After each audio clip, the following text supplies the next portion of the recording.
अस्सलामु अलैकुम, मैं हूँ सलवा स्नैन। आप देख रहे हैं जोर न्यूज़ HD। आइए नजर डालते हैं आज की अहम खबरों पर। खैबर पख्तूनख्वा जिला मलाकंड तहसील दरगई में मंशियात फरोशों के खिलाफ क्रैकडाउन जारी। थाना बादशाह खान शहीद कूपर के सूबेदार सैफुर रहमान और चौकी बदरगाह के इंचार्ज अजीजुर रहमान ने मंशियात फरोशों के खिलाफ कार्रवाइयाँ तेज कर दी हैं।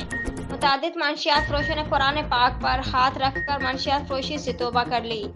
औरंगजेब खान वल्द महमूद खान सकना गुलबहार कॉलोनी बदरगाह ने इंचार्ज चौकी बदरगाह अजीजुर रहमान और जुमला स्टाफ की मौजूदगी में कुरान पाक पर कसम खाकर हमेशा के लिए मंशियात फरोशी से तौबा तायब होकर दस्तबरदारी का ऐलान कर दिया है और आइंदा के लिए हलाल रिज़्क कमाकर जिंदगी गुजारने का अज़्म और फैसला कर लिया है और तमाम लोगों से आम माफ़ी भी मांग ली है। इलाका मकीन ने लीवीज फोर्स की बेहतरीन कारकर्दगी पर deputy commissioner Malakand, assistant commissioner Dargai और जुमला लीवीज फोर्स से एहलकारों को खराज तहसीन पेश किया।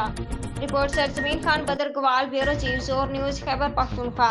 आज के लिए इतना ही। मजीद खबरों और अपडेट्स के लिए देखते रहें जोर न्यूज़ HD।